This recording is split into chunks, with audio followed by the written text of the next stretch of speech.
My goodness.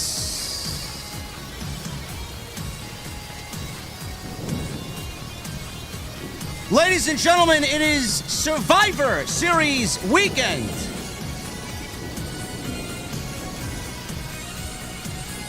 I'm no psychic or mathematician, but it's not calculating to me. It's not feeling to me like Survivor Series weekend. I don't feel anything of importance. I don't feel any excitement.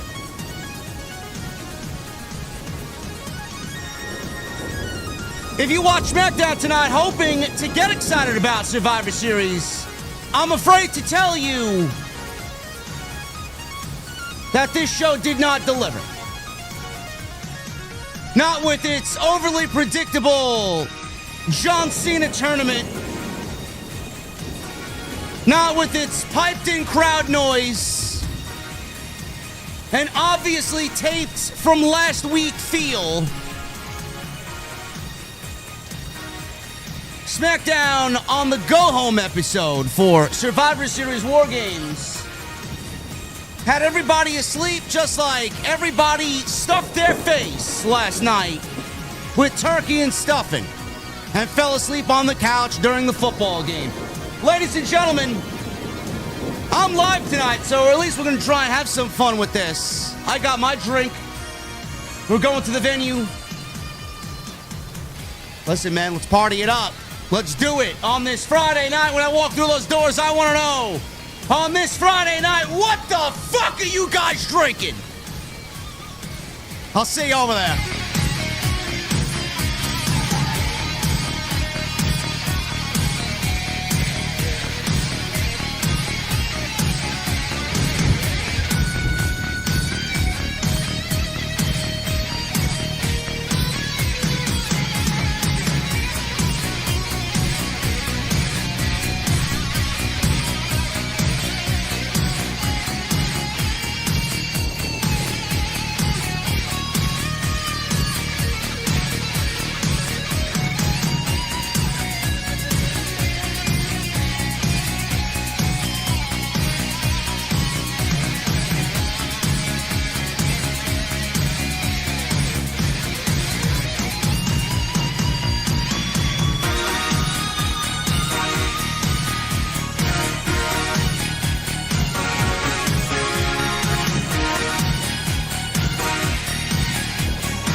Why has Triple H been so successful?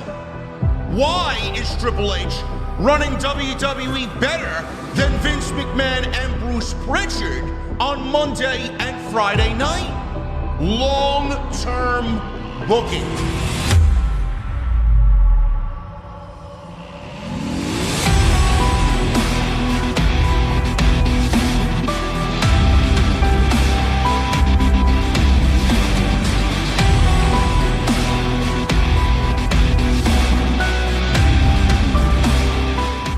What is going on, guys? Thank you so very much for joining me right here on Off the Script. This is your Friday Night SmackDown post show for November 28th, 2025. I'm your host, JD from New York. As always, coming to you live from the OTS venue inside my mother's basement. Thank you guys so very much for joining me on this Friday evening, wherever you may be. I contemplated not even going live tonight because I just sense, normally you get a good feeling, man, of how people are feeling how the community is feeling. I got a sense tonight that legitimately nobody would be going live for SmackDown because A, it's taped, B, the results of said tape show were fucking terrible, and C, there are just other things more important than Friday Night SmackDown. People still with their families, people still hanging out post-Thanksgiving with their families, coming down from the Thanksgiving high.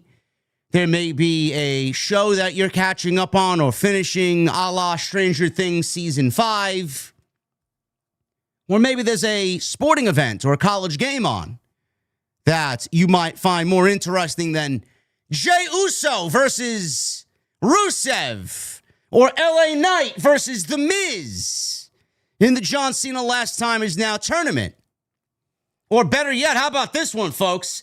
The MFTs with their really geeky and cringy looking face paint, the MFTs, all 5 of them in the ring, against Sami Zayn and his newfound buddies, Rey Fenix, Shinsuke Nakamura, and the Motor City Machine Guns, in the most heatless match of the entire year. I don't know what to tell you, man. I don't know what to tell you. There wasn't really a lot of storyline progression. There wasn't even anything really storyline focused on this show. And it was just matches to basically tie up the loose ends for Survivor Series. We got the tournament. We got a women's War Games advantage match between Charlotte Flair and Asuka. And that's basically it. There's really nothing else to write home about. Where do I start, chat? What's the biggest thing that happened on tonight's show, man? I'd probably say whatever I put in the thumbnail, The Miz. The fucking Miz. Are you kidding me with The Miz? You know, there was a lot that was kind of speculated about with The Miz taking Sheamus's place in the tournament. Before all of this went down, Sheamus wrestled at Madison Square Garden alongside John Cena and Rey Mysterio in a match against the Judgment Day. 6-man tag team match. We didn't get John Cena versus Sheamus one-on-one. We didn't get John Cena versus Rey Mysterio one-on-one. 2 matches that were still very much left on the table this year because WWE pussyfooted around with John Cena's run in 2025 and fucked everything up. So we didn't get those matches, and the best solution was we'll just tag those guys with Cena at Madison Square Garden. It'll feel like a big deal. Sheamus wrestled that match. He looked fine. He celebrated with Cena after the match. He looked fine. And then the spoilers came around, and we found out that Sheamus wasn't in the tournament anymore. It was actually before the show was taped. Sheamus was removed from the tournament literally a day before the tapings on Friday last week. Everybody speculated, including me, who his replacement should be. And I mentioned the name of Joe Hendry, former TNA superstar and now WWE superstar operating on Tuesday nights on NXT. I got to get to him because it would be not right for me. And this guy's a fucking beast, bro. Oh, my goodness.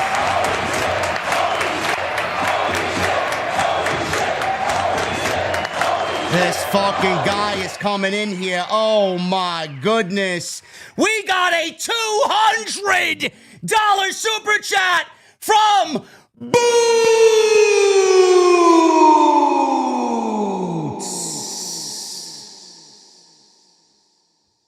Oh, my goodness. This guy coming in big over here. Look at this fucking guy. First of all, he sends one $100 super chat with no message. And then he follows it up with another $100 super chat.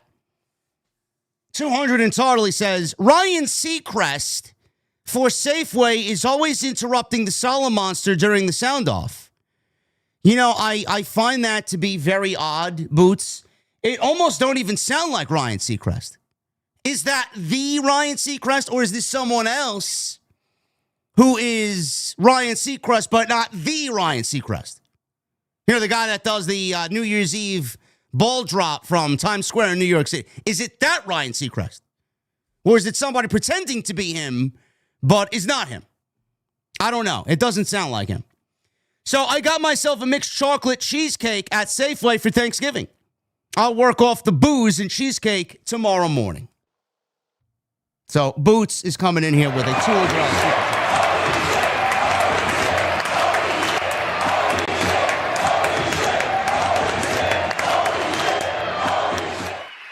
Guys dropping nukes on Friday night, man. Look at this guy. Love it, love it, love it. Thank you, Boots. Very much appreciated. Thank you for being here. Hopefully you had a great Thanksgiving, man. And you speak my language with cheesecake, man. One of my favorite desserts. It's a Thanksgiving favorite of mine, for sure. And Christmas. Love the cheesecake. So, Sheamus was removed from the tournament, and we finally got brackets for this tournament. We got the brackets on Monday, and I'm like, all right. We're looking at Sheamus and a Gunther final. It's great. Can't get any better than that, man. For the lack of fun and the lack of creativity that this tournament has provided, a Sheamus-Gunther final should feed families, right? So we come to find out that they taped the show last week, and Sheamus was removed. No Joe Hendry. Sheamus was supposed to wrestle LA Knight. They went into tonight's show with a mystery opponent. So that would make LA Knight's 2 matches so far mystery opponents. The first one was Matt Cardona, Zack Ryder, who he beat. And tonight it was revealed that his mystery opponent would be The Miz. The same Miz who lost his first round match and was eliminated from the John Cena Last Time Is Now tournament. Yes, that Miz. So The Miz got in. And I don't really understand how they came to this conclusion. R-Truth comes in wanting a shot. His name wasn't picked for the 16 that were in this tournament. He's talking about his balls being held by Nick Aldis. And they kept going back about their balls. And R-Truth said that he doesn't appreciate Nick Aldis's UK balls. Now, if this sounds a little off to you, it's because it is. It's WWE crude humor in 2025. Somewhere Vince McMahon is it's like he's hiding in the fucking dwellings of the building. I don't really understand what the language is on this show and why the crude comedy, like the cringy comedy. We got this and then the fucking midget on Monday with John Wiener came out on Monday. It's like, what is it with this dialogue? And these segments. It's like the spirit of Vince McMahon is floating around backstage in WWE. So R-Truth wanted to be a part of this tournament. Nick Aldis had already chosen the 16 in the tumbler. He had the big gold Royal Rumble gold tumbler, right? The Miz's name was already chosen. So the way that I'm looking at it, and someone chime in if you're watching me live here tonight.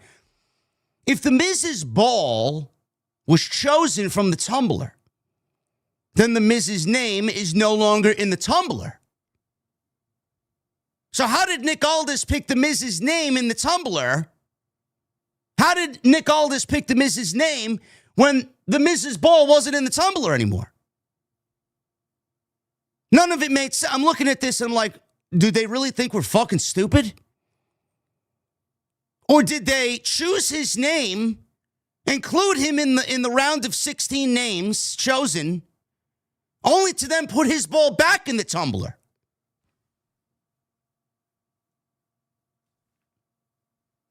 Someone chime in and tell me if I'm off base here. Like, what exactly? I watched the show. I watched the show. How did the Miz's name, how did the Miz's ball get back into the tumbler if his name was already chosen from the original names of 16 that were chosen in the tumbler?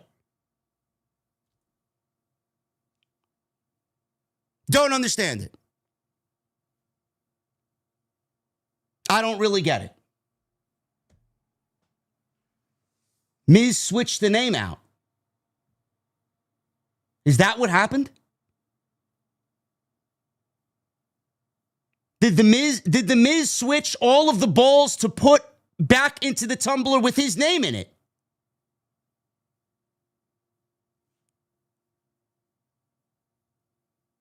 I don't, first of all, none of this even matters. He switched the name right out in front of her. Oh, is that what he did? Is that what he did? I must have missed that little key component then. Regardless of what happened, The Miz should not have gotten back into the tournament. First of all, it don't even make sense. It don't even make sense. The Miz could put his name in the fucking tumbler, but then Nick Aldis is the one who chose his name originally from the original set of names in the tumbler. So don't you think, as a standing general manager, that Nick Aldis would look at the name and say, well, Miz, your name can't be in the tumbler because your name was already chosen from the tumbler, and when I take your name out of the tumbler, your name can't get back in the tumbler. Your name is already chosen. Don't you think that Nick Aldis should have made an executive decision and not play stupid to The Miz and his fucking hijinks and his antics here? So you want me to sit there and think that Nick Aldis, who is a tough general manager and has made decisions and has battled this roster with chaos and he's got an iron fist on SmackDown, you mean to tell me that Nick Aldis, at the end of this Friday night going into Survivor Series, we are supposed to think that Nick Aldis is a fucking idiot? And on this night, maybe he was drowsy from Thanksgiving, which we know he wasn't because the show was taped last week. You want me to think that Nick Aldis is that stupid? I don't really get it. But regardless, we got The Miz. We got The Miz in this tournament. He wrestled LA Knight. And what I thought was, I mean, if any of you are here, I'm telling you right now, if any of you are here who tell me, oh, the match was decent. No, it wasn't. No, the match was not decent. Do you watch The Miz wrestle? Honestly. The guy wrestles as if he's afraid to break a fingernail. The guy's got the safest movement in the entire pro wrestling industry. No wonder he's only been injured one time in 20 years. I'm not asking him to go out there and break his neck, but Jesus fucking Christ, man, if you're going to put your name in a tournament twice for the right to wrestle John Cena at Saturday night's main event in 2 weeks, then you should wrestle like your fucking life depends on it. Sweat a little bit. Go in there and fucking get physical, man. I don't understand how anybody looks at this shit and calls it professional wrestling. It's just cosplay pro wrestling to me. And LA Knight, I feel bad for LA Knight. He's got to wrestle Matt Cardona. He's got to wrestle The Miz. And now he's got to wrestle Jey Uso. That's another story all by itself. Jey Uso wrestled Rusev tonight. Would it be that fucking difficult for Rusev to get a victory over Jey Uso? Like, I don't really understand that. Does anybody look at that and find that to be utterly ridiculous? That Rusev, he has trouble beating Jey Uso. WWE is walking a very, very thin line. Very thin line. So now he's got LA Knight, and they wrestle on Monday night. That's Jey Uso territory. That's LA Knight territory, too. They're right back to their old stomping grounds. LA Knight's on Raw, Jey Uso's on Raw. WWE's walking a very thin line, man, with the tease that Jey Uso and Gunther might meet again in the finals of this tournament. And God help my fucking soul if Jey Uso makes it to the finals against Gunther for Saturday night main event, man. I can't deal with it. The LA Knight match, just based on the fact that we haven't seen it on the main roster, is the best course of action. It is the best creative that WWE has at their disposal right now. The last time we saw them wrestle was NXT, when he was still Walter. So I'm going to need an LA Knight Gunther final here. God forbid we get another match with Uso and Gunther. I can't take it. I just can't take it. It's almost, you know what this reminds me of? The Jey Uso glazing and this Jey Uso super push on WWE television this year. It reminds me of the Vince McMahon, Roman Reigns big dog era. Triple H is basically treating Jey Uso like the big dog, Roman Reigns. He's not even a cool Roman Reigns. He's not Tribal Chief Roman Reigns yet. At that point, I think everybody willingly accepted Roman because Roman was finally being himself. I don't know what the fuck there is to like about this entrance merchant, this catchphrase merchant on Monday and Friday night. I have nothing personal against Jey Uso. I think Jey Uso is a swell fucking guy.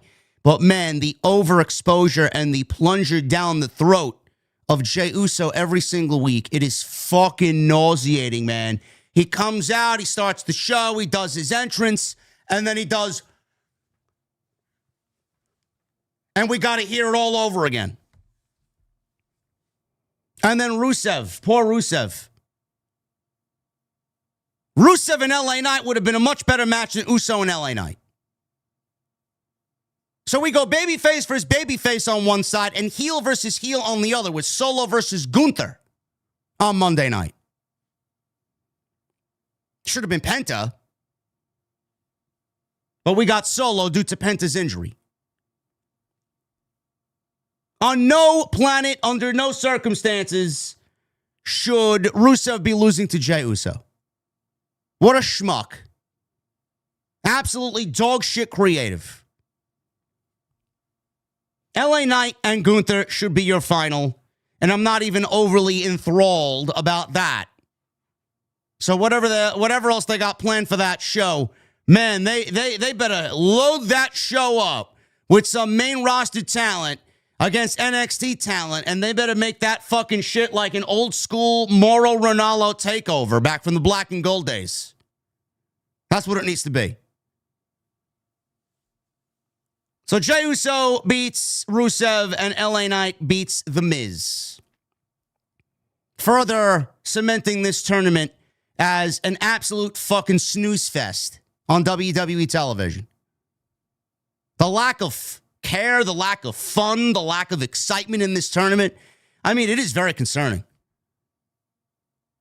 Like, I don't know how any of you look at WWE in 2025. I think both AEW and WWE shit the fucking bed this year, man. This was the worst year of pro wrestling.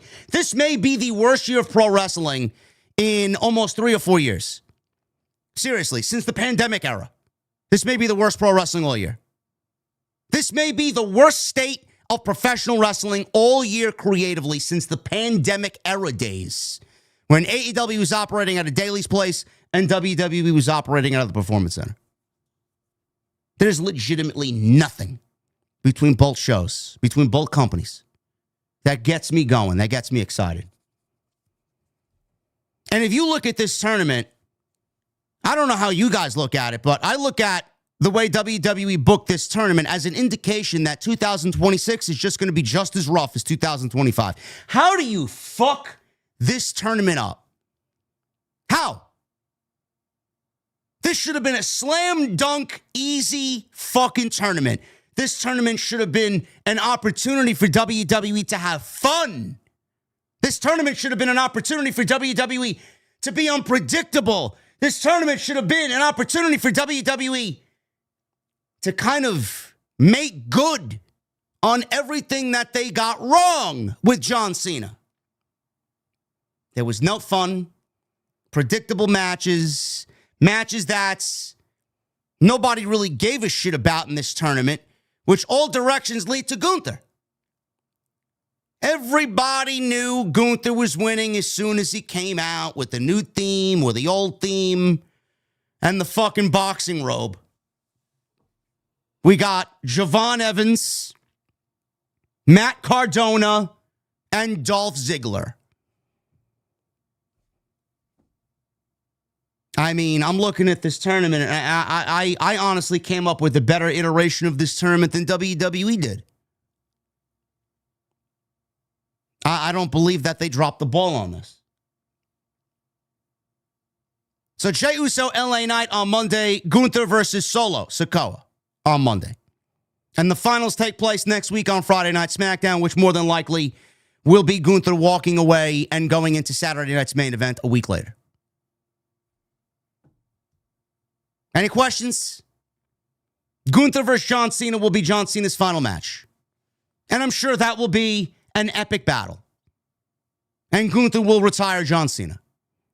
And then Gunther will go on to do whatever he's got to do next year going into the Rumble and going into WrestleMania. Which I'm assuming, and I'm making a prediction now, it'll be Gunther versus Brock Lesnar at WrestleMania.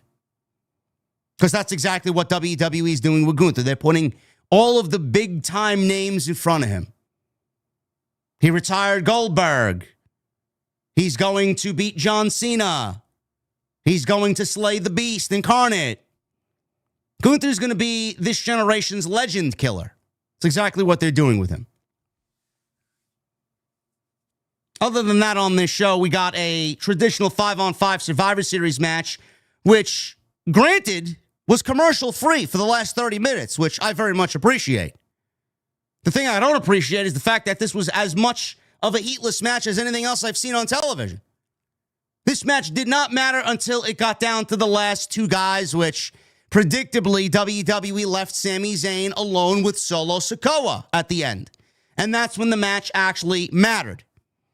So for 20 minutes plus, the match didn't matter until it got down to Sami Zayn and Solo Sikoa. Everybody else was nothing more than mere background players.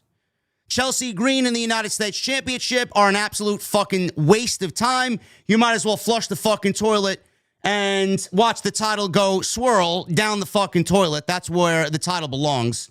Jade Cargill continues to be an absolute fucking waste.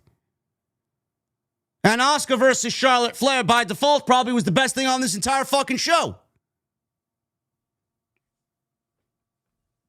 As you can tell, my feelings towards SmackDown aren't really all that Thanksgiving-ish. So, we're going to try our best to get out of here and going to give you guys the review that you need here on this Friday night. Thank you very much for joining me on this Friday night. It is your SmackDown post show right here for November 28th, 2025. Sponsored by Blue Chew, BlueChew.com. Code JD at checkout. Make sure you guys use that promo code JD at checkout at BlueChew.com. Get yourself a free sample on me. All you got to do is pay the $5 shipping and handling. Fellas, Thanksgiving has come and gone. Hopefully your family's gathered, the tables were set, and the turkey wasn't the only thing that should be coming out strong, golden, and ready for the main event. That's where Blue Chew steps into the ring. Blue Chew delivers chewable tablets designed to help you bring stronger, harder, longer-lasting performance.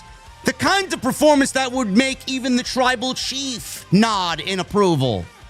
This is the WrestleMania of confidence, served hot. No leftovers. The last time I used one of Blue Chew's tablets, my junk didn't just show up. It made a surprise return like Randy Orton. He did the pose, told me it was thankful for the opportunities. My bed wasn't the only heel turn that followed. Think of it this way. While Tony Khan is out there stuffing AEW shows with random matches like a Thanksgiving plate that doesn't go together, you can deliver a main event performance with real storytelling, real heat, and absolutely no squash match. Because Thanksgiving is about gratitude, and trust me, she'll have plenty to be thankful for. This isn't just about the moment. This is about your third legacy. Make life easier by getting harder and discover your options at BlueChew.com. Special deal tonight. First month free at BlueChew.com. Use code JD at checkout.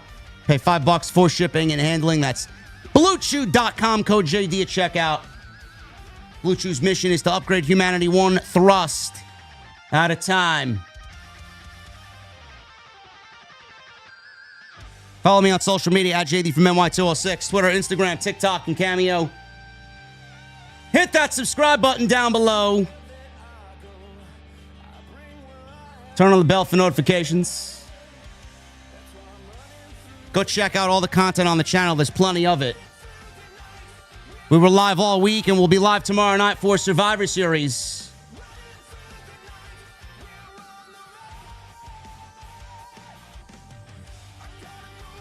Tomorrow night live for Survivor Series. We got the post show right here on YouTube. Should be live around 11 p.m. tomorrow night. I'm looking forward to the men's War Games. I'm assuming that will main event tomorrow. And the ladies will open, just like it did last year. Hit that thumbs up down below. Turn on the bell for notifications. And please hit that subscribe button.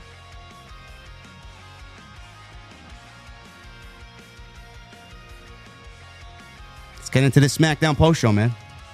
Looks like you guys are having fun in the chat.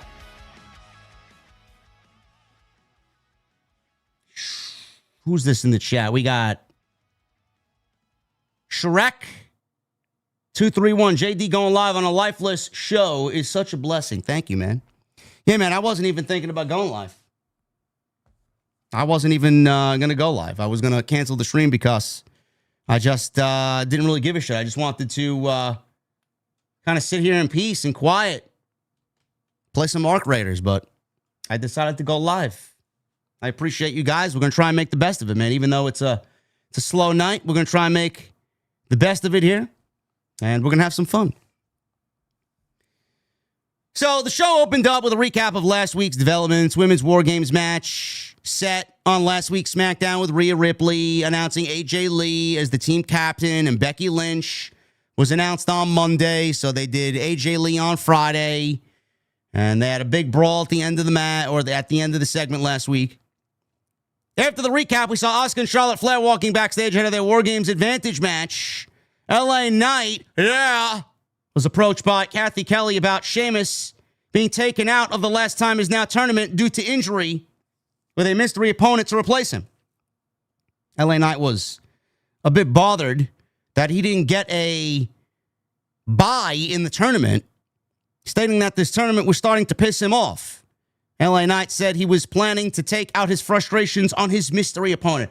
I much rather would have seen LA Knight get a bye. Honestly, it was probably the best choice. Instead of putting The Miz in there foolishly for a second time, why does The Miz get a second chance in the tournament while everybody else gets one? I mean, there's just a lot of negatives that come along with The Miz being in the tournament again after already losing in his first round match. A bye would have been much more logical. Honestly. I don't even think Sheamus is hurt, to be quite honest with you. I may be a tinfoil hat conspiracy theorist. You can laugh at me all you want. I don't even think Sheamus is hurt. I think WWE pulled Sheamus from this match with LA Knight because they don't want LA Knight to take a loss because it would be way too blatant and upset the fan base. They at least want to fuck with you a little bit. Put him in the finals and then have him lose. Just like they always do. He gets so close and then always loses the big one. And then you don't want to beat Sheamus in that either. I don't even think Sheamus is hurt. But then I start to question, well, if they didn't want either guy to lose, which is basically every pro wrestling promoter in 2025, it's like they're fucking allergic to giving their top guys losses. That's why a writing team exists. You write around it and you make it work.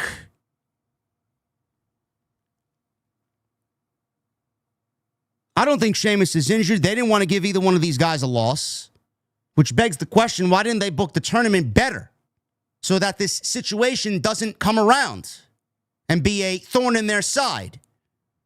Maybe they should have booked the tournament in a way where they would willingly hand out losses to those who need it and wins for those who want to advance.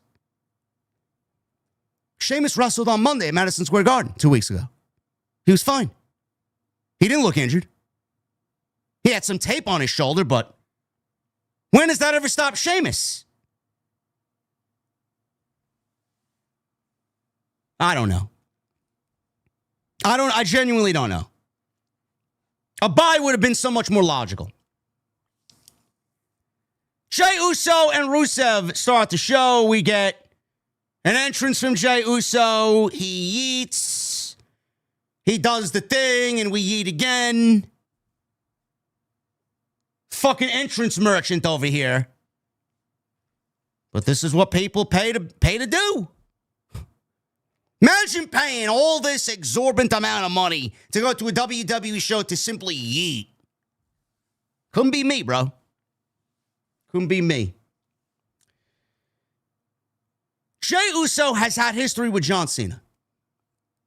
He has. He teamed with Cody Rhodes at Money in the Bank against John Cena and Logan Paul. He was the final two with John Cena in the Royal Rumble. So his inclusion in this tournament, that's not what I have a problem with. The problem that I have is Triple H and the writing team have this Roman Reigns, Vince McMahon era big dog character living on in Jey Uso in 2025. That's a problem. I don't give a fuck what the audience on TV tells you. I don't care how many people want to yeet. You can have him yeet alongside Jimmy Uso in the tag team division because that's where he's mostly needed. Jey Uso as a singles wrestler has been there, done that. He's reached the highest of highs, and now he's just overstaying his welcome.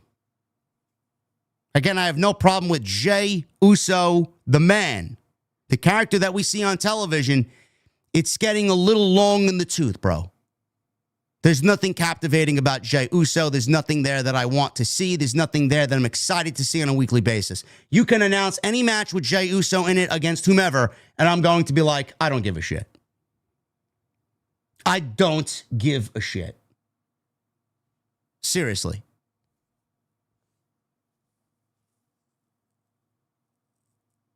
We got Jey Uso and Rusev. Poor Rusev. Rusev's had a decent year. He's finally starting to get some momentum underneath himself. He had that great feud with Sheamus. He wrestled Penta and Dominic for the Intercontinental Championship in a merry-go-round of matches on Monday night. Nothing came out of that. Dominic ended up retaining the championship in a triple threat match at Crown Jewel. Nothing. Absolutely nothing. So pick it up at the end here. Uso attempted a Samoan drop. Uso could not get Rusev up on his shoulders because he's the much bigger guy.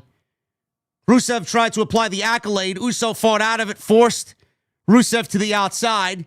He then floored Rusev with a suicide dive through the ropes. Back in the ring, Uso was finally able to hit a Samoan drop on Rusev for a near fall. Uso then targeted Rusev with a spear. Rusev somehow kicked out at a 1 count after Uso's spear. Not really surprising, being that Jey Uso is one of the worst spears in the business. You know, he tries to be mini Roman with the spear, and it almost looks like he's hugging someone's stomach area instead of actually delivering a spear. Now, I don't expect everybody to deliver a spear like Braun Breaker delivers a spear, but I mean, if the move is going to look like shit, why do we continue the move if it looks like shit? Jey tried to head up top. He was intercepted by a Machka kick from Rusev. 2 count. Jey Uso kicks out. Rusev yelled, "Game over!" He tried to put Uso on the accolade. There was a struggle for a little bit. Uso made it to the bottom rope to break up the submission hold. Rusev put Uso on his shoulders and mocked John Cena like he was about to deliver the attitude adjustment. "This is for you, John! This is for you, John!" He's yelling into the camera. This gave Uso enough time to escape, take Rusev out with a spear, and then a big Uso splash for the 1, 2, 3. Man, you couldn't have booked this in any more of an anticlimactic way, honestly. Was it so difficult to actually have Rusev go over here? Like, I'm wondering what the thought process was at these creative meetings. Like, who thought that Jey Uso should go over? Rusev. Have you looked at Rusev? On what planet do you think Rusev can't beat Jey Uso? So instead we got babyface versus babyface. Willingly. On Monday. Jey Uso and LA Knight. Instead of a heel versus a babyface. Then we got on the other side, heel versus heel, but that came from an injury. And they were forced to give the match to Solo. So I don't really give a shit what happens over there. I think we all know that Gunther's going to win. He got his win tonight, did Solo. He beat Sami Zayn. So now it's all right for him to lose. Maybe LA Knight goes heel. Maybe LA Knight joins the Vision on Monday. I don't know. Who knows? That's probably not going to happen. Maybe eventually. But a babyface versus babyface match on Monday, I mean, I'm not looking forward. Like I said before, you put Jey Uso in there against anybody, I'm going to have the feeling of I don't give a shit. I pray to God that WWE is doing this because it's two fan favorites. And by this, they feel like they're playing with people's emotions and delivering an unpredictable match. Because it could be either one of these guys. Like, they know nobody wants Jey Uso. They know the online community does not want Jey Uso to win this match. And they very much know that LA Knight and the fan base of LA Knight is watching this match with absolute fucking terror in their eyes. I don't know what you guys are so fucking hopeful for. LA Knight is not winning this tournament. LA Knight is winning this match, hopefully winning this match on Monday to eventually lose the tournament. So, choose your poison. He loses on Monday or loses on Saturday. It's Saturday night's main event. Which one is it? Which one would you like? Either way, he's going to end up in the same boat, a loser. But that's what WWE thinks. That's how they operate. Yeah, we'll give them this match because both guys should win. Fans want both guys to advance. Not really. I would much rather LA Knight in this position. But that's how they look at it. Oh, this is unpredictable. It's two baby faces. It could be anybody's ball game. No, it needs to be one person's ball game, and that's LA Knight. Nobody wants to see Jey Uso and Gunther for what? What would that be, chat? A fourth time?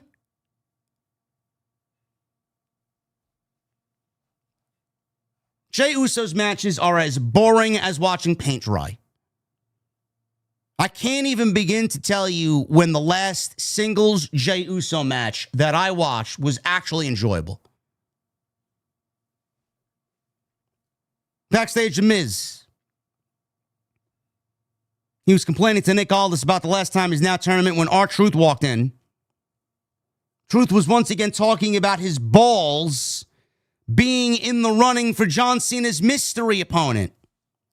I don't know who wrote this dialogue, but I swear to God, man, with what we saw on Monday Night Raw with Dominic Mysterio and John Cena, this fucking midget that came out there and had that segment with Dominic Mysterio. And then this, R-Truth talking about his balls being in Nick Aldis' hands. Someone in creative is getting a nice little cackle out of this cringy comedy. So the Miz lobby to Nick Aldis to face LA Knight. Aldis says it should be a random draw. Miz says he's a big part of Cena's history and he should be his final opponent. R-Truth walked into the scene and engaged with Aldis in these juvenile jokes. Truth eventually said, "I'll leave you alone with your balls." Aldis revealed who he drew, and the paper was shown to the camera, and it said, The Miz. Again, I don't really know how The Miz's name was chosen from the tournament. After he was already drawn from the tournament, The Miz sneakily stole one of the balls from Aldis, which led to him being the mystery opponent for LA Knight. So he can sneak and sneak and sneak all he wants. Nick Aldis looks like a blithering idiot. He didn't feel The Miz take one of his balls. And then Nick Aldis looking at the name The Miz in one of these balls. I don't really understand how he can't comprehend and compute. Miz, I just chose your name in the beginning of this tournament. How did your name get back in there? Your name shouldn't be a part of the remaining field in this tournament anymore. Your name shouldn't be a choice to be chosen from the tumbler in this tournament. Do you get a sense that I didn't want The Miz in this tournament again? Or that I didn't want The Miz as LA Knight's opponent tonight? Now, we discussed this on TNT with Jason. And Jason came to a logical thought that maybe the decision to pull Sheamus came later in the week and they weren't properly prepared for a replacement. And all they had to work with on Friday night. And they did it last minute and they didn't make the proper arrangements to fly an NXT talent in or make a surprise for someone else to be in this tournament.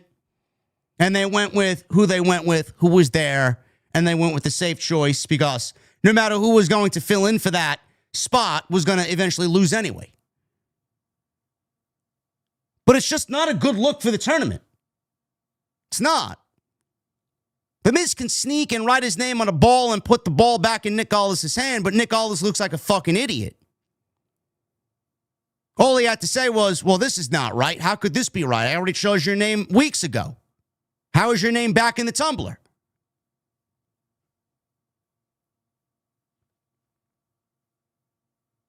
This entire tournament is an offensive piece of creative business.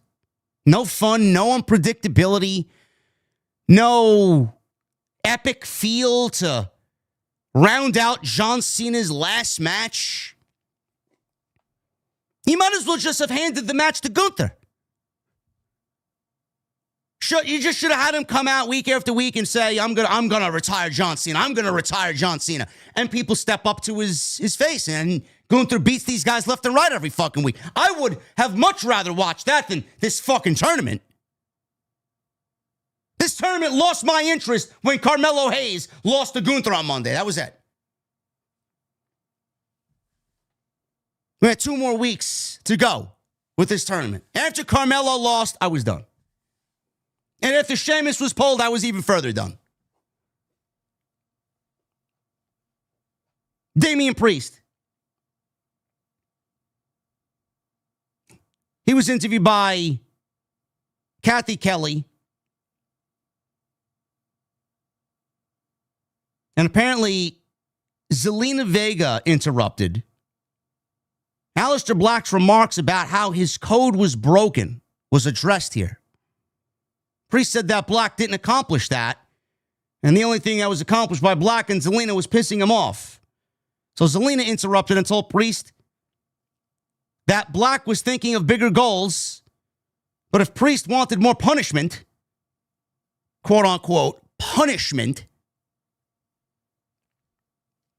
Black will be happy to oblige. After Zelina left, Rhea Ripley caught up with her old friend of Judgment Day yesteryear. And she said that she wanted to run a plan by him. Whatever the fuck that means. So we'll see what happens with that. It may have something to do with War Games. I don't know why we're still feuding Black and Priest. I don't. You mean to tell me that this entire roster doesn't need a fucking shake up? This roster needs to be turned upside down, and we need something different to happen here. You want to call Lola Vice up so that she could be the backup for Damian Priest against Zelina and Aleister Black? No. No, we're not watching Love Island. We're watching WWE television, okay? Do we want to turn this into Love Island on Friday night and Monday night? No, I don't want to see that. Maybe WWE's gearing up for another mixed match challenge. Maybe they're gearing up for like a mixed tag team title. Wouldn't be surprised. Chelsea Green and her Women's United States Championship celebration. She was accompanied by Alba Fire. They headed out to celebrate her big win a few weeks back over Julia. The ring was decorated with Canadian and American and Mexican flags, signifying Green's Canadian heritage, her United States Women's Championship, and the AAA Mixed Tag Team titles, which she holds with Ethan Page. "Welcome, Patriots," Green said. She said she was proud to be our first and fourth two-time most dangerous women's United States champion. Green said that it was an honor to serve as the greatest women's champion, not only in WWE history or American history, but in the history of the continent of the North Americas. She said that it was now time to kick off this celebration with a very, very expensive display of pyrotechnics in her name. However, there was no pyro, and Jade Cargill stormed to the ring. As soon as Cargill got in the ring, she had Alba Fire with a big pump kick. She turns her attention to Chelsea Green and delivered a jaded to the new Women's United States champion. Once Jade left, all of the pyro went off, and Chelsea Green was upset that she got her celebration ruined while she laid there jaded as the pyrotechnics went off.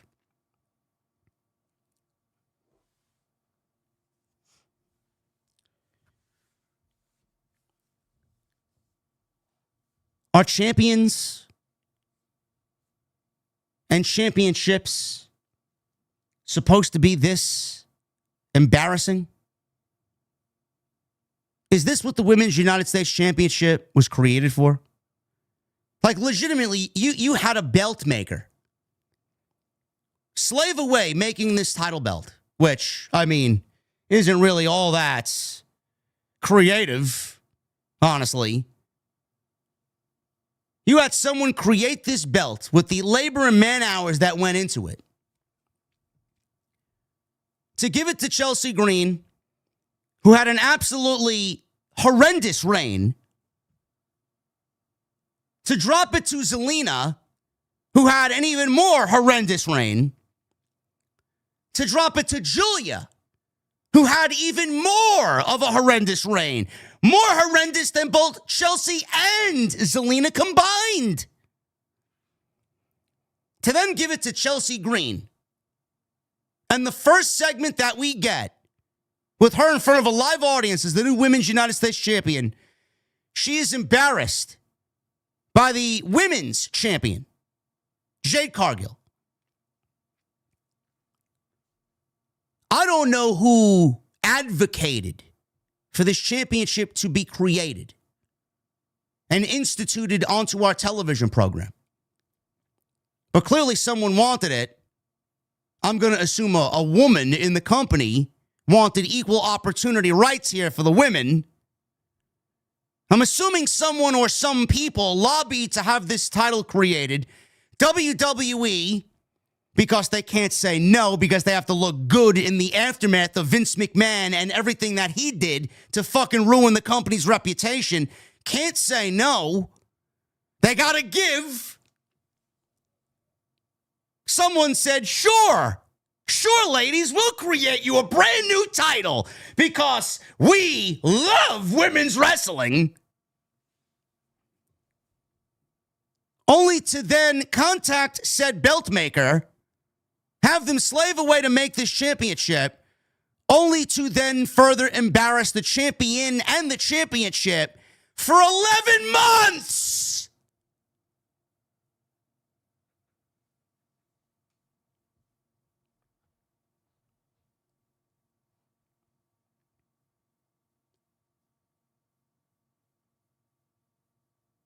Who finds this to be sports entertaining?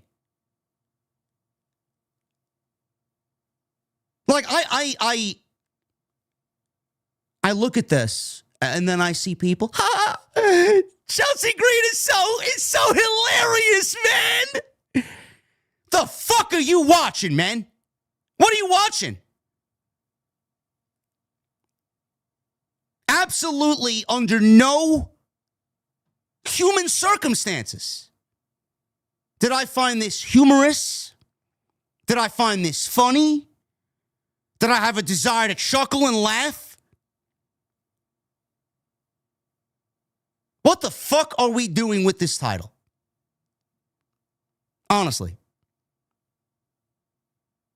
I would absolutely pay money to WWE to own the actual title so that I could vlog it, bring it back to said belt maker, and have him fucking incinerate it live on stream. Because that's where it belongs. It belongs melted down into whatever fucking aluminum and tin it's made out of.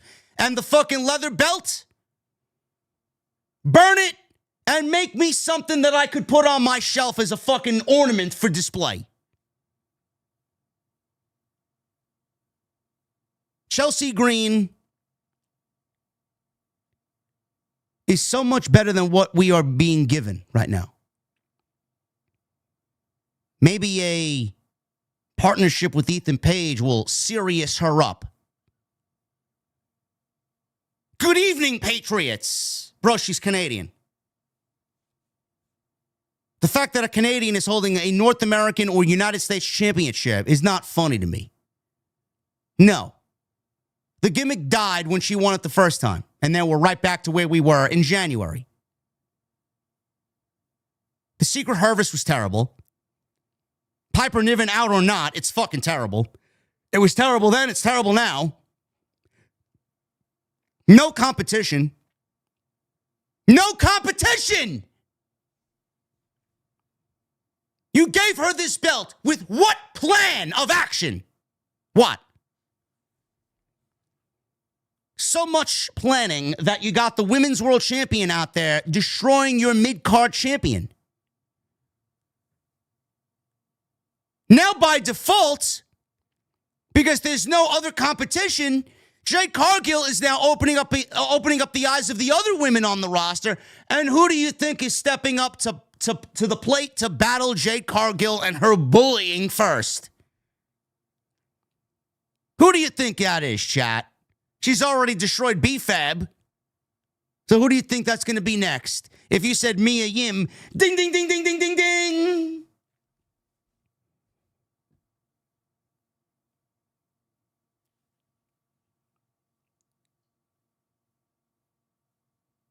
I love for someone to listen to what I've said here and voice their displeasure about how I hate women.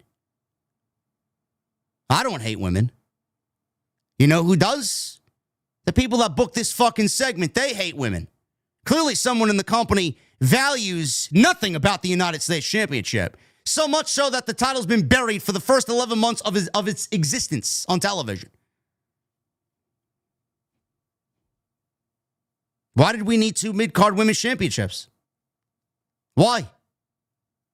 We couldn't have one and have that float between both brands, being that WWE disregards the fucking brand split whenever the fuck they want. I mean, it's all fucking companies upside down. Sometimes the brand split's in effect, sometimes it's not. Sometimes people show up on Raw from SmackDown, and sometimes they don't. And vice versa. Couldn't have one title, huh? Yes, because the logistics person backstage in WWE who works on the creative team thought that they had enough woman power on both of these rosters to uphold 2 mid-card women's championships. Look at this SmackDown roster, man. This is the most absolute, bare-bone, pathetic roster of women maybe in a decade on Friday night. Awful. Absolutely fucking awful. WWE should be ashamed. They had 2 all-time fucking low segments this week. John Cena and this. If you enjoy this, you are part of the problem. This is not about having fun. This is not about, Chelsea's great, man. Everybody's like fucking glazing Chelsea green. None of it is funny. None of it.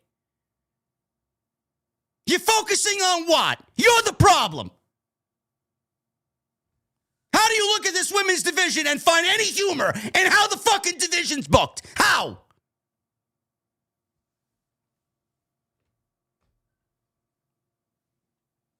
At this rate, call up everybody you need to from NXT. You better call up Jordan Grace, put Jada Parker on the fucking brand. I'd even bring up fucking Lola Vice, being that we mentioned her before. This division needs bodies. Zarya, Sol Ruka. I mean, go to that fucking performance center, take a whole bunch of women, and throw them on Friday night. JC Jane. I don't even take JC Jane at this fucking point.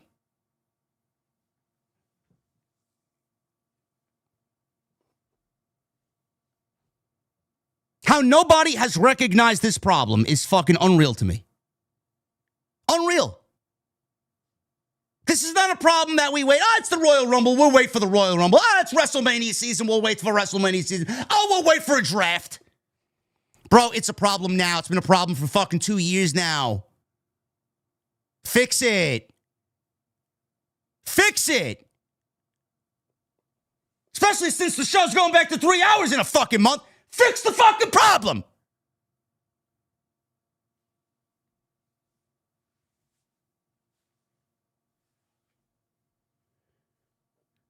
Alexa Bliss and Charlotte Flair, along with Rhea Ripley, Io Sky, they were discussing plans ahead of Flair's War Games Advantage match. AJ Lee appeared and stated that she'd make sure her team would win War Games tomorrow night. I'm going with the babyfaces to win the War Games match tomorrow night. I'm taking the Vision over Team CM Punk in the main event. LA Knight beat The Miz. Miz was the only man in the tournament to receive not one but two opportunities against everybody else in this tournament. He got two opportunities in the tournament where everybody else got one. So we'll pick it up here mid-match. LA Knight tried to go for a BFT. Miz rolled him up for a pin attempt. He was then planted headfirst by a DDT for a near fall. Knight countered a skull-crushing finale attempt into an inverted DDT. Knight headed up top and tried his signature leg drop, but he was caught by The Miz into a skull-crushing finale. LA Knight kicks out at a 2. Miz decided to pay homage to John Cena by locking in the STF on LA Knight, who broke the hold by reaching the bottom rope. LA Knight looked on like he was going to go for an STF of his own, but Miz retreated to the apron. With the referee distracted, Miz poked LA Knight in the eye and had the rope-assisted roll-up pin on him. However, Charles Robinson, who was the official of this match, saw the Miz cheating and stopped the count. Miz yelled at Robinson, which opened him up for a BFT from LA Knight. 1, 2, 3. Not only was this match fucking, by TV standards, bad, and if you look at me dead in the face or at me on social media or argue with me in my live stream right now saying that I don't want to hear any disrespect towards The Miz, JD. The Miz is fucking terrible.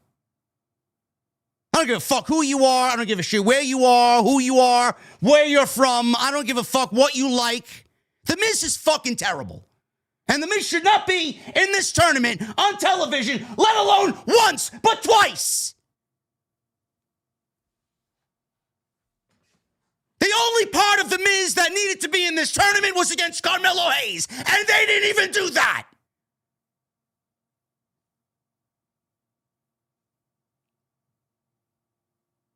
The Miz, he needs to quietly go away.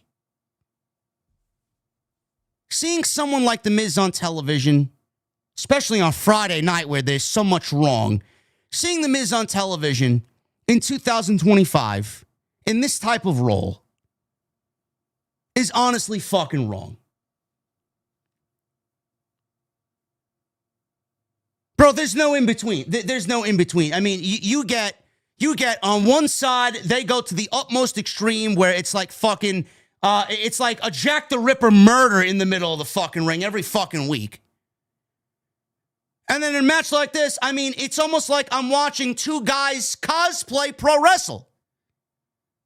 Like, LA Knight is great. And then I gotta watch him fucking sloth through a fucking match with The Miz, who's got literally the worst offense in the history of WWE. Bro, The Miz's offense is like you going to fucking Sleep Number and having the fucking representative have you test every fucking bed there with their fucking advanced technology pillows. That's exactly what The Miz's offense is. It's like a great night's sleep with the fucking footrest turned up to 100.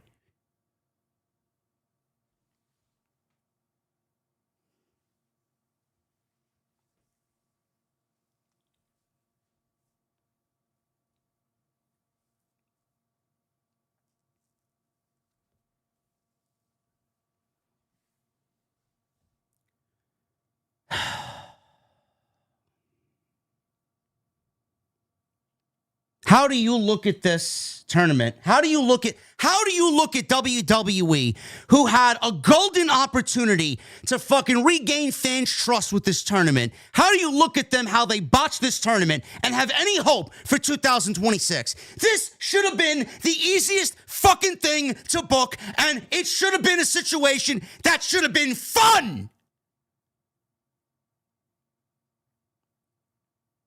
Bro, what planet are you from?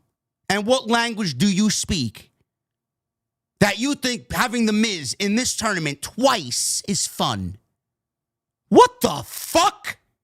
I don't give a fuck how he weaseled his way into the Golden Tumbler by putting his balls in Nick Aldis's hand with his handwritten name.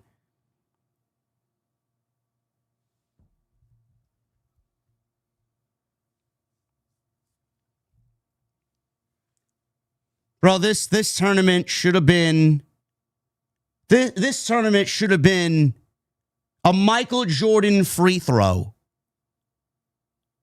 Easy as picking up a fucking basketball if you're Michael Jordan and fucking with your eyes closed hitting a free throw. Look at what we have been subjected to. Look at what this tournament has been deteriorated to. I know I'm not the only one that feels this way, bro. I know I'm not the only one that feels this way.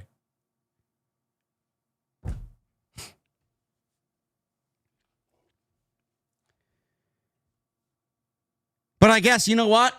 They figured John Cena's entire run this year was fucking absolutely drizzling shits. So let's end the year with John Cena's run in his final 2 months. And let's have that be the drizzling shits too. So at least they've been consistent, right? We say WWE creative is not consistent. They're consistent. It started off as shit and it's going to end like shit. Becky Lynch.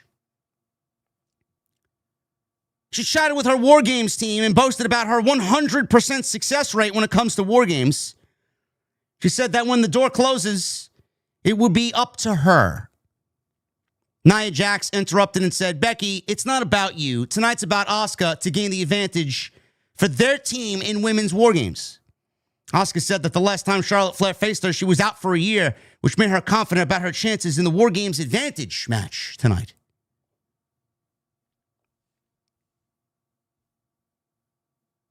Kathy Kelly was with U.S. champion Ilya Dragunov, who was asked about Tama Tonga's challenges. Dragunov said that if Tama Tonga wanted a shot at the U.S. title, he was right there.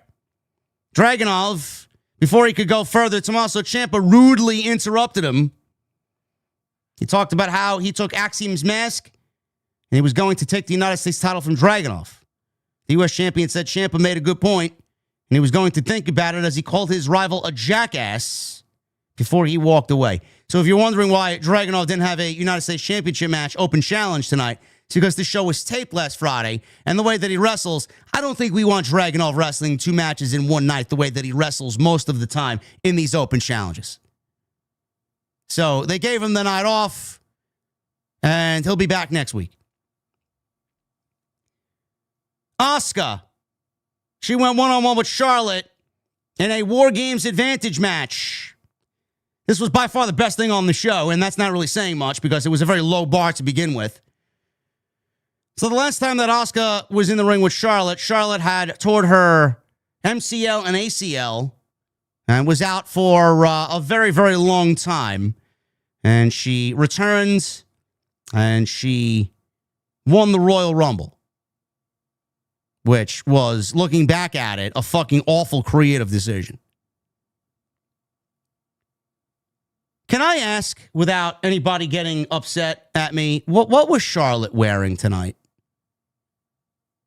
Did anybody look at Charlotte's ring attire and say, doesn't she look ridiculous?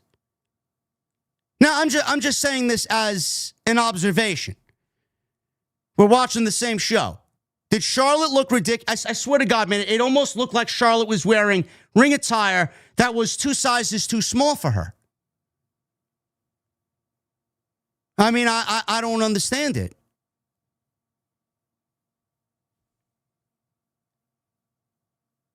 Or am I losing my fucking mind?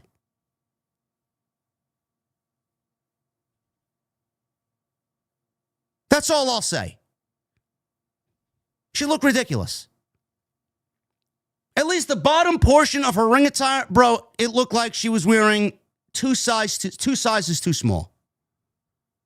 I don't know what she was wearing. It was very odd.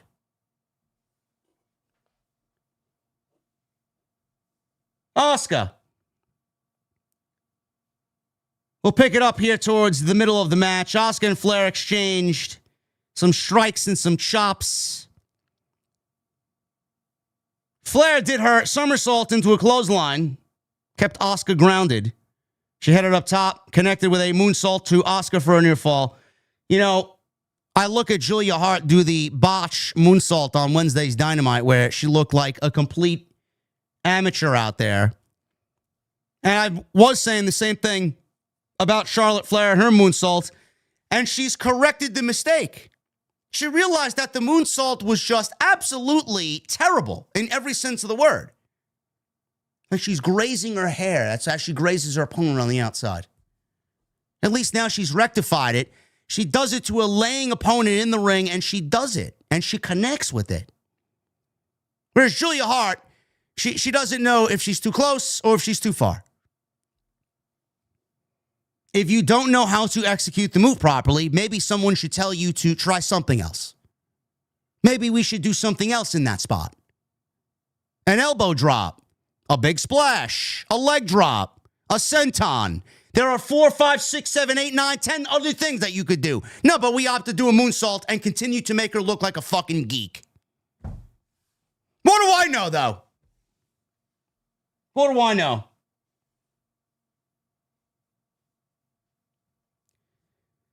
So Flair got the moonsaults. She then connected with a German suplex on Asuka, but found herself taken out by a German suplex by Asuka in return. Sliding knee by Asuka to Flair managed to turn the match to her favor. Jumping knee strike by Asuka to Charlotte. She transitioned into an armbar submission. Flair used her strength to lift Asuka up into a sit-down powerbomb. Near fall off the powerbomb. Asuka rolled to the outside. And we got both ladies battling in front of the announce table. Asuka disappeared from behind the announce table to try and catch Flair with the blue mist. Flair ducked, and Asuka ended up missing the timekeeper instead. Poor schmuck. Back in the ring, Asuka countered Flair's figure 8 into an Asuka lock. Flair rolled through and escaped the hold as she finished Asuka off with natural selection for a 1, 2, 3. As far as in-ring action, this was by far the best thing on the entire show. Charlotte's been very adequate since turning to a babyface and getting herself out of the spotlight at the top of the women's division. And then Asuka's been largely great since she's returned and turned heel. Do I give a shit about the women's War Games advantage? No. No, I would actually have to give a shit about the women's War Games match first to give a shit about the advantage match. Nobody cares. There's just a whole bunch of conglomeration. No pun intended. in that women's War Games match. There's 3 or 4 different feuds in that match. Not one singular feud between both teams. But regardless, this was the best thing on the entire show.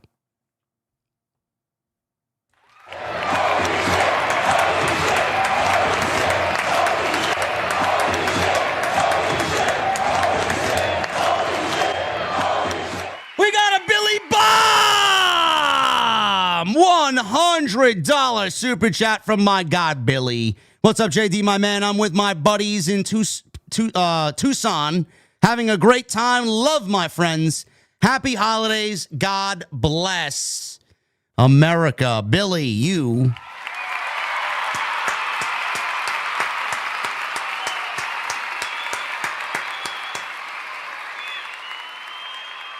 You're a beast, brother. I hope the Thanksgiving holiday treated you very well, man, and I hope you are well, and I thank you for joining us here tonight, stopping by to grace us with your presence, man. Thank you very much. Main event. Traditional 5-on-5 Survivor Series elimination match. The MFTs. Solo Sikoa, Tama Tonga, Tonga Loa, Jeff Cobb, Mateo, and Tola Tonga versus Sami Zayn, Motor City Machine Guns, Rey Fenix, and Shinsuke Nakamura. This was commercial-free, which I greatly appreciate. God forbid we had to watch a Survivor Series elimination match with fucking commercials. WWE would have been absolutely inclined to give us eliminations within the commercial. Then at that point, I'd have to ask, who gives a shit? I asked who gave a shit even with this match being commercial-free. Bro, the MFTs are fucking awful. I'm sorry. I'm sorry, chat. The MFTs are fucking awful. This entire group is fucking garbage. There's not a singular fucking ounce of care. I could give 0 fucks. And I could not even be bothered to fucking care about the MFTs, bro. Don't care. I don't care about the MFTs like I don't give a fuck about the cranberry sauce at Thanksgiving dinner, bro. I don't touch it. I don't touch it.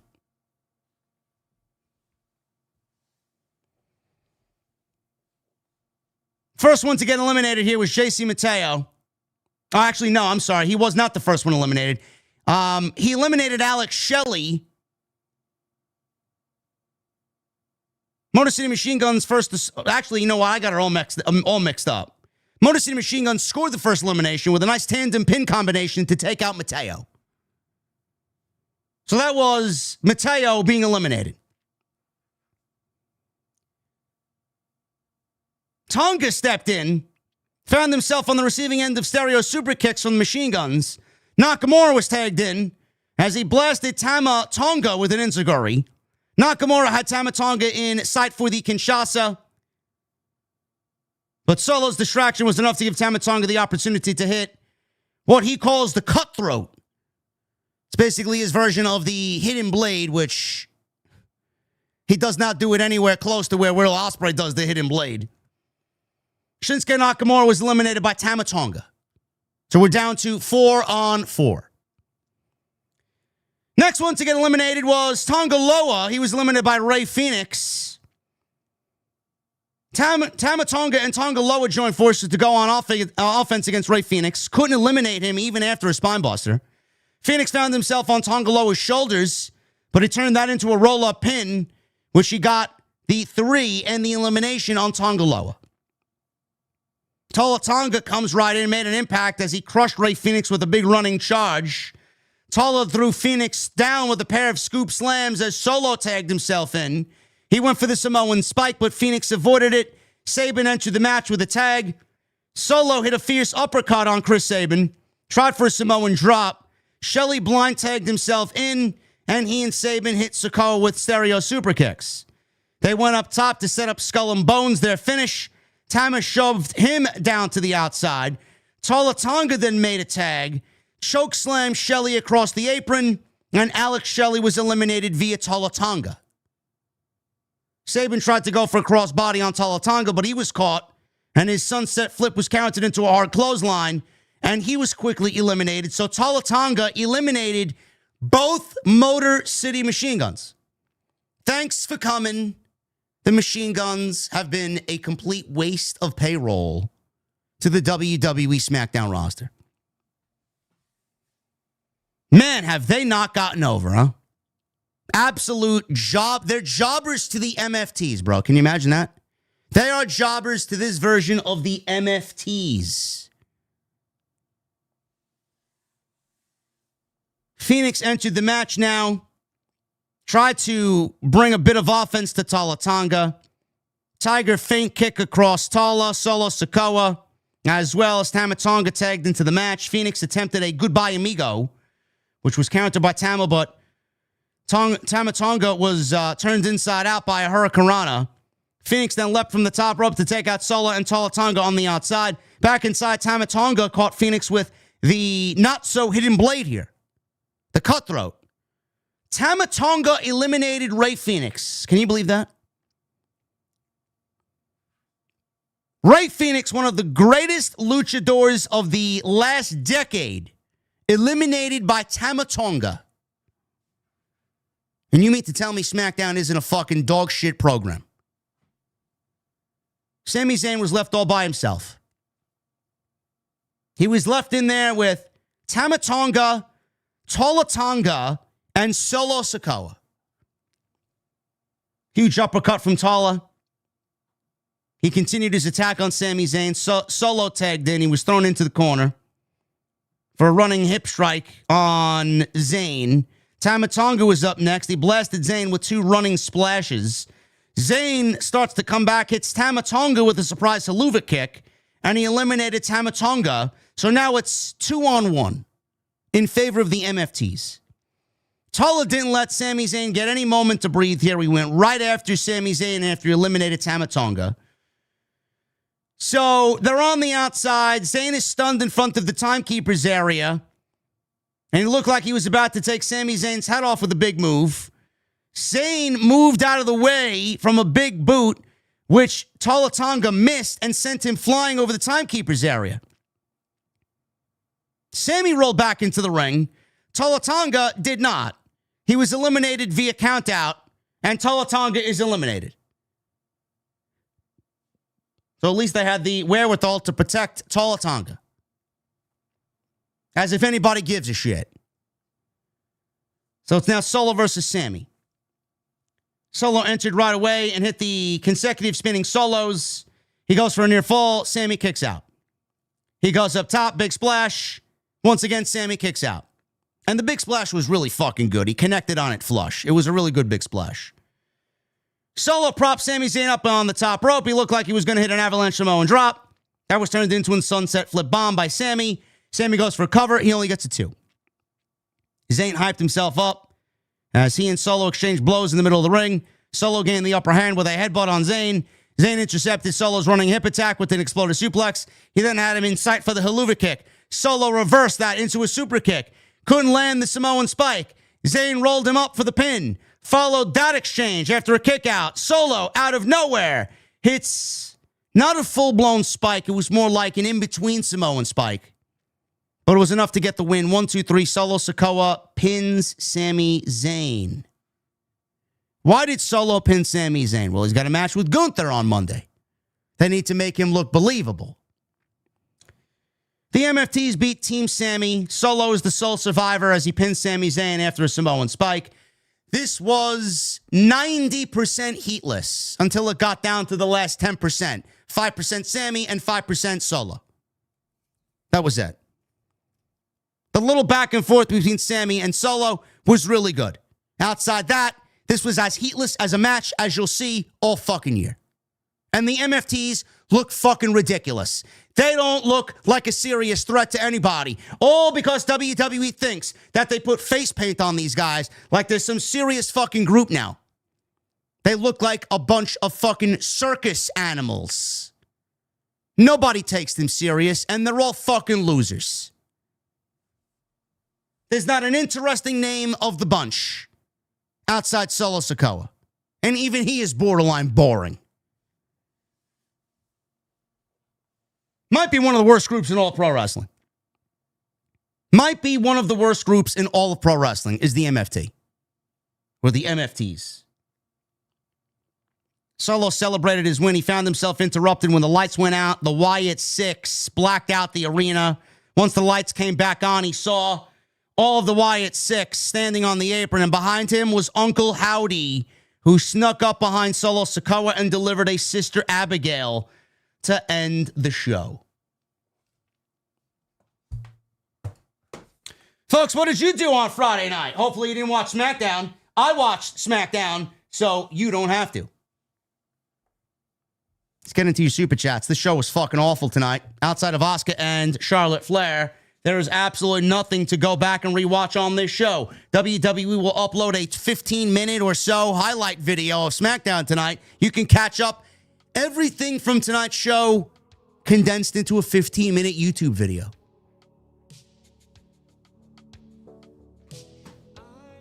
Follow me on social media at JDfromNY206, Twitter, Instagram, TikTok, and Cameo. Hit that subscribe button down below. Turn on the bell for notifications. Make sure you guys go check out all the great content on the channel with more coming this weekend, man. Tonight, SmackDown. Tomorrow, Survivor Series. We'll be live for the post show. Let's make it big. Should be a big deal. Survivor Series tomorrow night. I'll be live right here on the channel, 11 p.m. Hopefully around that time. Stream will be up earlier in the afternoon. Come hang out. And I'll be live tweeting during the show per usual with the PLEs. Hit that thumbs up. Leave a comment down below. Let me know what you thought of tonight's shit show. Any questions, comments, and concerns? Super chats are open and will remain open. And once again, shout out to my sponsor for tonight's show, Blue Chew. BlueChew.com. Code JD at checkout. All you got to do is pay the $5 shipping and handling.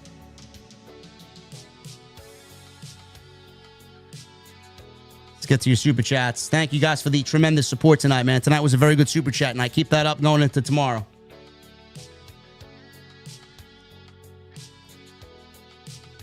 Michael Krause with a 2. JD OTS, happy holidays. Let's go. Yeah. Thank you, Michael. Jay Gordo with a 2. Happy Thanksgiving to you and the OTS family. Happy Thanksgiving to you, Gordo. Appreciate you, man. Also, Gordo with a 20. What's going on, JD? Tonight's SmackDown, I didn't care. I fast forward through the entire show to watch something exciting and barely didn't. This show is not exciting anymore, or maybe I'm getting old. OTS for life. Bro, you ain't getting old, man. WWE's getting worse. Just a fact of life. Boots with a $5 super chat, $5 super chat, and then comes in with a $100 super chat. Thank you, Boots. Creatively speaking, is there anything that can be done to make The Miz interesting? No. No. The Miz was once interesting several years ago. I think the last time The Miz was interesting was back in 2016 when he was feuding with Dolph Ziggler for the Intercontinental Championship. They had that great ladder match in October. Career versus title. Can we go back to that? That was great, Miz. I don't know what the fuck this is, man. 10 years later, man, I don't want to see him anywhere on fucking television. Especially twice in a tournament that was already borderline fucking a disaster and a disappointment. Whenever I see the MFTs with their face paint, I keep thinking Danhausen will be there standing next to them. Bro, give it time. As soon as Danhausen is out of Guantanamo Bay, he'll be on WWE television. CM Punk is going to lobby to get him a job. And WWE is going to sell a shit ton of merch with Danhausen. They'll probably pair him up with fucking New Day. And again, brother, thank you for the 100 in Super Chat. 200, actually. 200 in Super Chat. Twister with a $9.99. SmackDown was so bad, USA Network changed it to a different show on my end. Get Road Dogg the hell out of there. Bro, we can blame Road Dogg, but we cannot blame Road Dogg without blaming Paul Sesame Street Levesque. Guy's as safe as fucking grandma crossing at the green light at the corner, holding her fucking groceries. Caden with a 199 SmackDown. Shit again. And the brand split. When the show is a mixture of Raw and SmackDown, it's actually watchable. Maybe they should end the brand split, but they won't. They got all these titles that they created to differentiate the brands. WWE's not going to undo that.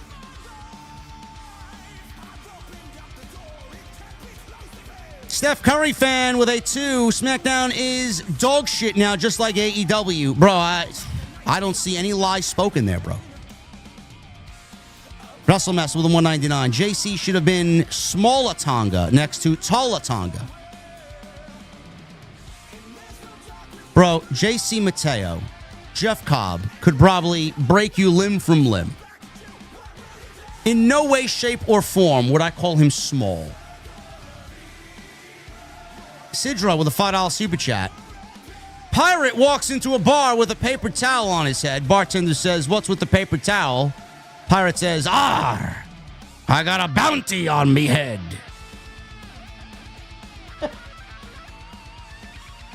Yes.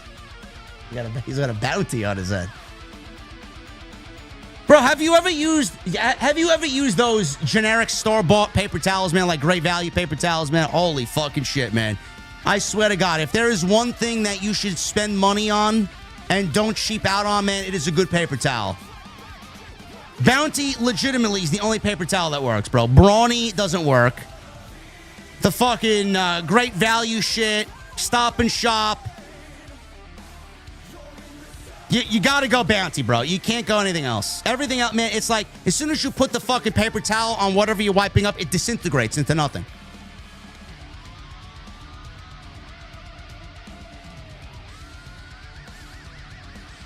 Sidro with a 2. Spent $100 on a new belt. And it doesn't fit. It's a huge waste.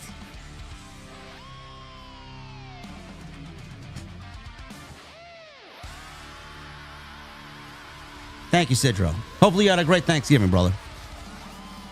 Ethan Nelson with a 199. This year is officially a thumbs down for WWE. It's a thumbs down for all pro wrestling. Never mind WWE, Ethan. It's a thumbs down for WWE. It's a thumbs down for AEW.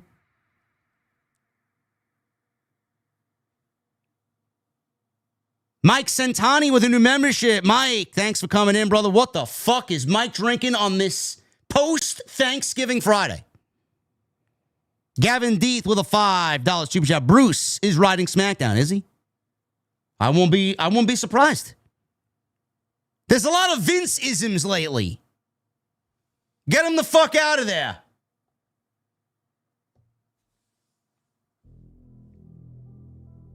Tony Brown with the 499. JD, everything on the menu. Food looks delicious with Braun Strowman. Also, I watched Chris Van Vliet's Swerve and MVP interview. Chris is always doing great work, man. I've yet to sit down to watch the Swerve interview. From what I've seen, there was really nothing substantial that came out of that interview. There was nothing really newsworthy there.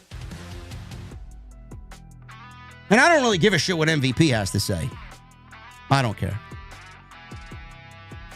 Ethan Nelson with a 499. Hunter is either malicious or downright stupid with his 2025 booking. I don't know what the fuck's the problem, bro. I don't know. It's not the same company as it was even a year ago.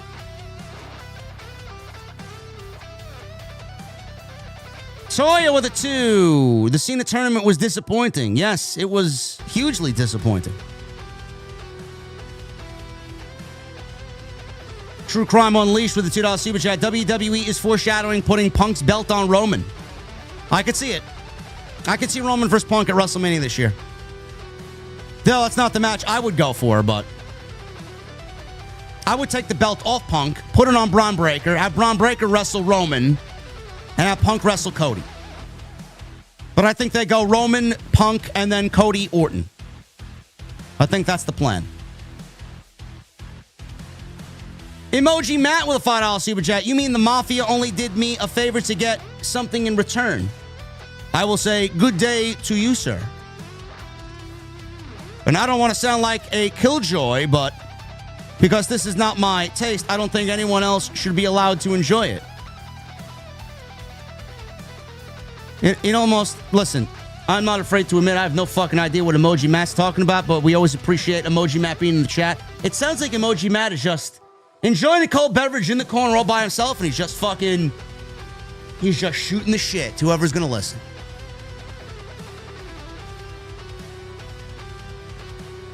Hockey with a 199. SmackDown is ass. It is. It is a tie between Dynamite and SmackDown for worst show of the year. Dark One with 5 months. Hope your Thanksgiving was plentiful. And how is Ivy doing? Ivy is doing fantastic. I'll tell you guys about Ivy not tonight, but I will talk about Ivy on Tuesday with Jason. Dark One, thank you. Emoji Matt with a 5. Stop in the name of a private citizen with no connection to the law.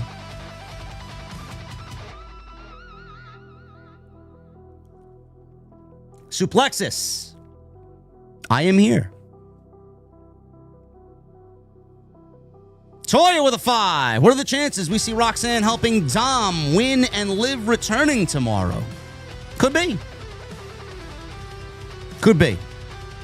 I could see Liv returning tomorrow, but I think saving her for the Rumble is probably best. And then a run-in with Liv in the Rumble. Scott Beckett, 3061 with a $5 seat, which I love how they finally did a traditional Survivor Series match with Sami Zayn and his team along the old school promo. Less the nose candy. LOL. The old school promo last week was fucking great. The match tonight was not. Though I appreciate the old school graphics and the kind of color scheme with the old school Survivor Series logo, I did appreciate that.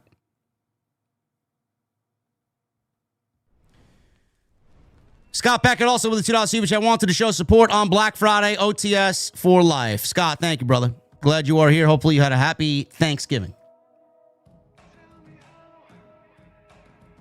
Angel with a 10. This show is very different without Randy. He's a part-timer, so he can't be on every show, but they need to start the Cody and Randy Mania program soon. SmackDown needs a mega top money feud badly. Bro, they need it. They need it more than Tony Khan needs fucking blood and guts and violence and gore on AEW Dynamite. They can't exist without it. SmackDown cannot stay alive without a main roster program. A top main roster title program over there. I don't know what the fuck is going on there. Hopefully they got some plans going into 26. They need something big time.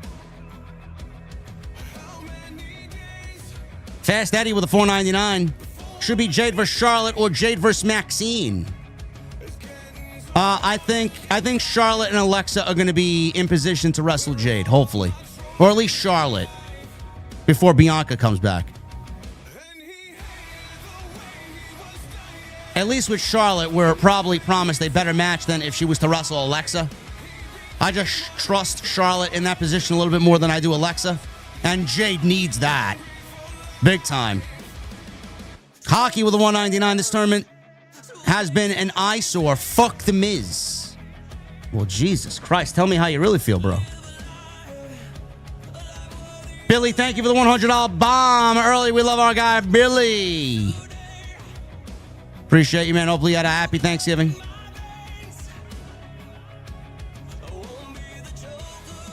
Mr. Noob with 17 months. These IWC idiots prove to be morons again. Complaining about El Grande Americano being insensitive. And now he's the most over guy in AAA by miles. Bro, the IWC are a collection of brain rot, fucking half dead, half inbred fucking idiots.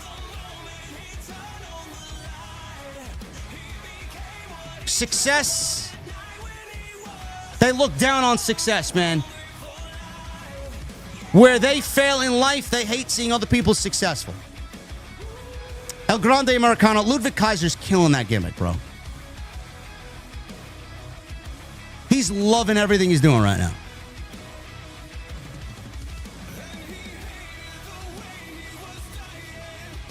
Angel Alaga with 43 months.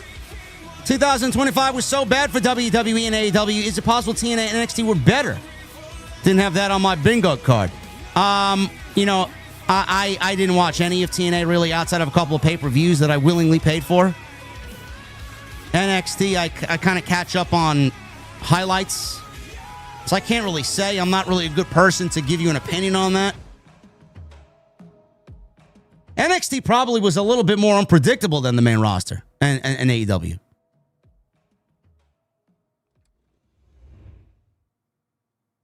Demeter Bullion Doggy with a $7.99. Listen here, Doggy. You better get excited for Saliva Series. It's going to be a good show. Trust in the Bullion. Don't trust in Mr. Khan. He has herpes. Thanks. I don't know how you know that about our good friend TK, but I trust you, Demeter Bullion. Doggy with a $7.99. Thank you, Demeter Bullion. 009 and a half. JD, I think WWE Creative and Call of Duty Creative are best of friends. They both have been giving us a bunch of shit. You keep up the good work, brother. I appreciate you, bro. Thank you. I've put more hours into Black Ops 7 than I really care to admit. I got a 1.8 KD. And they lied about skill-based matchmaking. They're not open lobbies where skill is minimally considered. It takes me now 45 seconds tops to find a fucking game in an open playlist to find kill confirmed. They lied. 9 out of 10 games are fucking sweaty as balls players.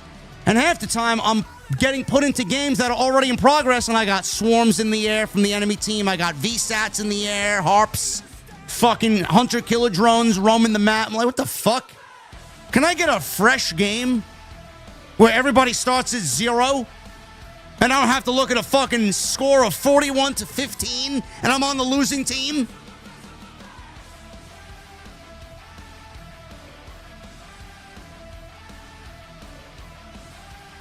Zeno with a 10. What's up, JD? I've been feeling down lately. It seems like every time I feel like I'm winning, there's always something to fuck it up. As a guy in your 40s, you have any advice for me in my 20s? You know what? We're gonna shut this. We're gonna shut this off for a second. Zeno, listen.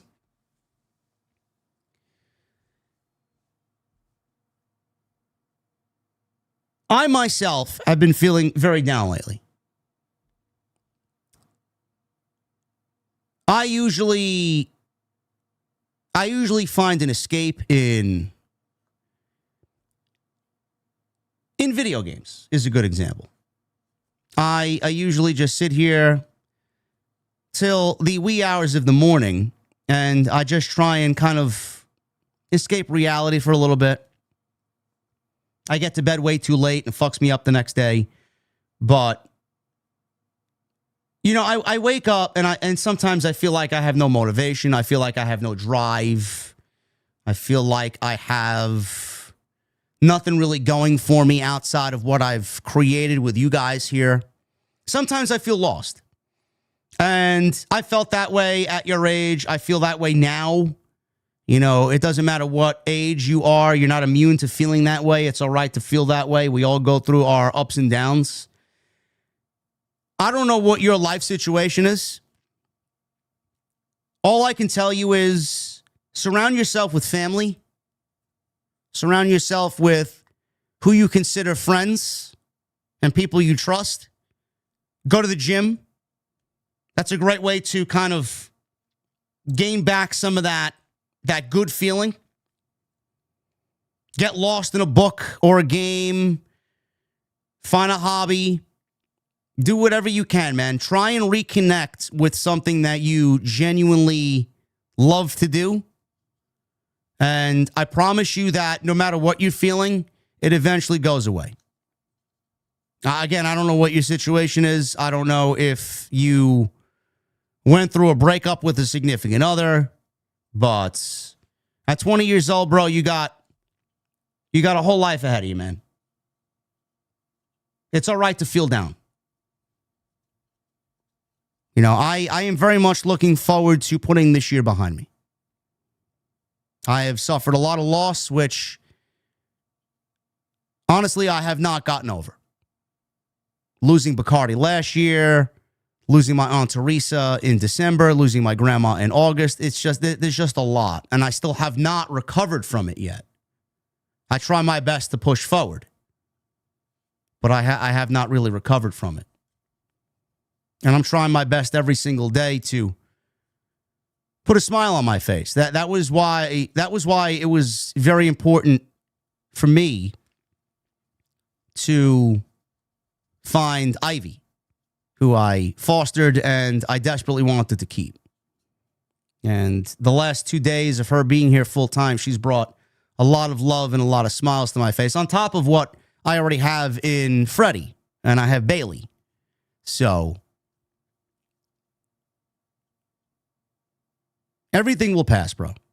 Everything will pass. Seriously. You should not be feeling that for too long. It's all right to feel down. Don't let anybody ever tell you that you can't feel down. You very much can feel down. It's all right to feel vulnerable. Talk to somebody. You know, therapy does help. If that's an option for you, if that is something that you want to look into, I would say that's a great tool to use. Which, honestly, I should kind of take my own advice on that. Honestly. So, no matter what, man, we'll be here. No matter what, you got a community of people that care about you. You've been here for a while. If you need to talk to anybody, obviously there's a bunch of people here that would be willing to help you, that have all sorts of life experiences, that are a lot older than you. There are people here that are even your age. So there's no shortage of people to kind of sit down and talk to here or reach out and talk to. We are all here for you, man. And whatever you're dealing with, I promise you it will come and go, just like everything else. And you will only be stronger for it.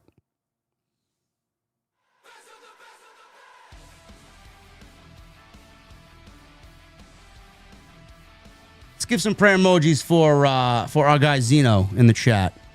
And we'll end with this. Lavelle, why do you think Solo don't wear face paint like the rest of the MFTs? And what match would you remove from Survivor Series tomorrow, and with what?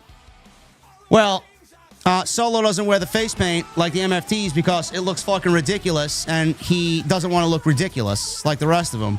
And honestly, I would have set up Survivor Series to a point where the tournament would have started at least 2 weeks earlier, so that the finals of the tournament would have taken place at Survivor Series, and we would remove Stephanie Vaquer versus Nikki Bella. And we would have had the Women's War Games, the Men's War Games, Cena versus Dom, and the finals of the John Cena Last Time Is Now tournament. So at least there would have been 2 weeks where we would have gotten television with the winner and him cutting promos on John Cena, giving a little bit more gas to that match. Anyway, guys, and Demeter Bullion comes in with a $1.99. He leaves me a unicorn emoji. I don't know what that means, but thank you, Demeter. Thank you guys for a great stream. I appreciate it very much. You guys are awesome. You made this stream very much worth going live for tonight, man. Thank you. Hit that thumbs up. Let's try for, I know we'll reach 1,000, but if you guys are in the chat and have not hit the thumbs up, man, let's try for 750 before we get out of here, huh? Follow me on social media at JDfromNY206, Twitter, Instagram, TikTok, and Cameo. Hit that subscribe button down below. Turn on the bell for notifications. Hit that thumbs up. Leave a comment. Go check out all the content on the channel. Plenty of it. And remember, guys, I'll be live tomorrow night. Survivor Series War Games post-show right here live on YouTube. We got you covered. And we'll cover all the big happenings and all the newsworthy moments tomorrow live on stream. I'll see you guys tomorrow night. It is War Games live tomorrow night right here on Off the Script. I'll see you guys later.